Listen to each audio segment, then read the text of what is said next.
ഇന്ന് നമ്മൾ time and വർക്കിലെ ഒരു ക്വസ്റ്റ്യൻ ആണ് ചെയ്യുന്നത്.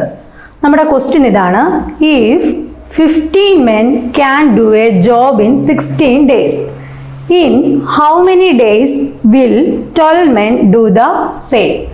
എന്ന് പറഞ്ഞാൽ എന്താണ്? 15 ആൾക്കാർ 16 ദിവസം കൊണ്ട് ഒരു ജോലി ചെയ്യുന്നു എങ്കിൽ 12 മെന്നിന് ആ സെയിം വർക്ക് തന്നെ എത്ര ദിവസം കൊണ്ട് ചെയ്യാം എന്നുള്ളതാണ് നമ്മുടെ ക്വസ്റ്റ്യൻ. അപ്പോൾ ഇവിടെ എന്ന് പറഞ്ഞാൽ നമ്മൾ ശ്രദ്ധിക്കേണ്ടത്, നമുക്ക് തന്നിരിക്കുന്നത് നമ്മൾ അതുപോലെ അങ്ങ് എഴുതുക. അപ്പം നമ്മളിപ്പോൾ ഇട്ടേക്കുന്ന ക്വസ്റ്റ്യനകത്ത് മെന്നും ഡേയ്സിൻ്റെയും കാര്യമേ പറയുന്നുള്ളൂ, അതായത് ആൾക്കാരുടെയും ദിവസവുമേ പറയുന്നുള്ളൂ. അതിൽ നിന്ന് പിന്നെ അടുത്ത 12 men ചെയ്യുമ്പോൾ എത്ര ദിവസം എടുക്കും എന്നാണ് ക്വസ്റ്റ്യൻ. അപ്പം നമുക്ക് തന്നിരിക്കുന്ന അത് നമ്മൾ അതുപോലെ എഴുതുകയാണ്.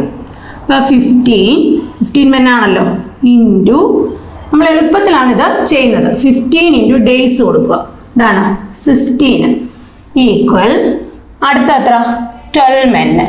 അവിടുത്തെ ഡേയ്സ് ആണ് നമുക്ക് കണ്ടുപിടിക്കേണ്ടത്. അപ്പോൾ ഒന്നുമില്ല, നമ്മൾ എന്ത് ചെയ്യുകയാണ്?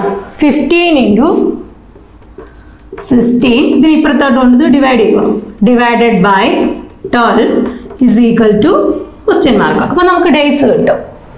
അപ്പം നമ്മൾ എന്തോ 3 വെച്ചത് ക്യാൻസൽ ചെയ്യുകയാണ്. അപ്പം 3 12, 3 15, 4 വെച്ച് 4. അപ്പം നമുക്ക് ഡേയ്സ് എത്ര എന്ന് കിട്ടി? നമുക്ക് ഡേയ്സ് 20 ഡേയ്സ് എന്ന് കിട്ടി. ഇതാണ് നമ്മുടെ ആൻസർ.